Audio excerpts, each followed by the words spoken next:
Hi, my name is Sophia, and today we'll be covering topic 1.1 from the ACE International History textbook, Why Imperialism Became a Major Force in the Late 19th Century Europe. Let's start with key terms, pause if needed, moving on. European nations had long pursued overseas territories to increase wealth, power, and prestige. In the 16th century, Spain controlled much of South America. In the 18th century, Britain and France competed in North America and India. By the early 19th century, imperialism declined due to high costs and constant wars. Britain lost its American colonies after the American War of Independence, and Spain's control in South America weakened.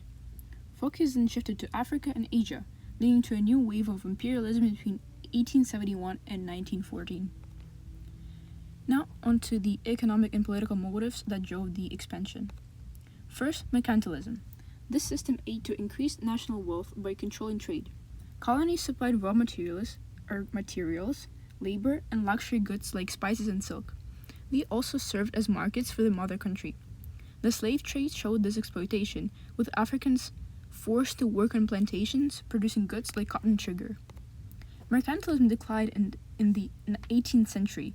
Wars to defend colonies became too expensive, and in The Wealth of Nations, in 1776, Adam Smith argued against government-controlled economies and supported private investment.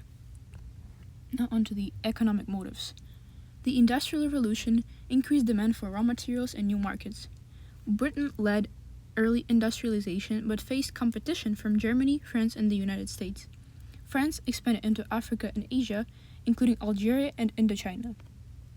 The Long Depression caused falling prices, lower wages, and unemployment. Governments looked overseas to stabilize their economies. Industrial nations competed for resources such as the cotton in India and Mozambique, copper in Southern Africa, rubber in the DR of Congo, tin in Malaysia, tea in China, diamonds in the Transvaal, and palm oil in West Africa, which are all seen in the picture on the right. Now onto the political motives. Nationalism played a major role. Countries wanted global status. Germany and Italy, which were newly unified, wanted recognition. France sought to recover its prestige after the loss in Franco-Prussian War between 1870 and 1871. Britain passed the Naval Defense Act in 1889 to maintain the naval dominance. Imperialism also acted as a social policy. Governments used it to unite people and distract from internal problems. Leaders like Jules Ferry from France and Joseph Chamberlain from Britain supported expansions for this reason. Next, strategic controls of key regions mattered. Britain occupied Egypt in 1882 to control the Suez Canal, a key trade route to India and Asia. This pushed other nations to expand in Africa. Now onto the new imperialism. First, geographic shift. Expansion moved from Americas to Africa and Asia due to resources. Explorers like David Livingstone identified valuable resources. Joseph Gallieni helped expand French control in Indochina. Second, reduce direct conflict. Agreements like Berlin Conference of 1885 regulated the African division. Third, new powers. The United States expanded influence in Latin America. Japan industrialized and competed with Russia in Asia. Now to some of the factors enabling the imperialism. First, medical advances like quinine reduced malaria risk, allowing deeper exploration into Africa. Second, technological advances included steamships, railways, telegraphs, and improved weapons, which made expansion faster and more effective. Third, opposition to slavery increased, and by 1820, most European governments banned it, though it still existed in parts of Africa. And lastly, racial theories also influenced imperialism. Thinkers like Johann Friedrich Blumenbach classified races hierarchically. Charles Darwin's ideas were misused to justify European superiority, and many believed they had a duty to spread Christianity and Western culture, which was the white man's burden. Now onto the scramble for Africa.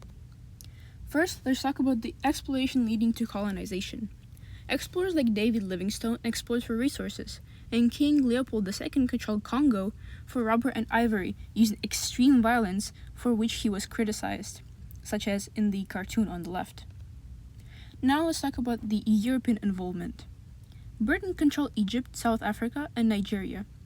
Cecil Rhodes planned a railway from Cairo to Cape Town, which is shown in the picture on the right, as he's standing on both Cairo, which is in the north, and Cape Town, which is in the south.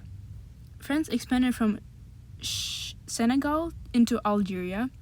Belgium exploited the Congo under Leopold II.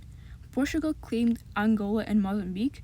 Germany entered late but took Cameroon, Togo, and parts of East and Southwest Africa. Now let's talk about the impact of European imperialism on Africa. Some of the positive impacts were that the administrative systems were established, education expanded, infrastructure was improved, medical care was introduced, and farming was modernized.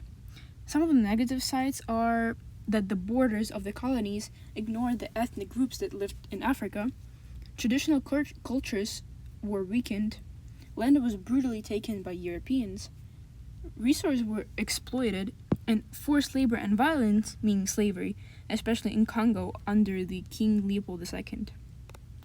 Now on to the domestic support. Britain promoted national pride at schools using maps of British colonies. Newspapers exaggerated imperial benefits, and literature glorified imperial heroes.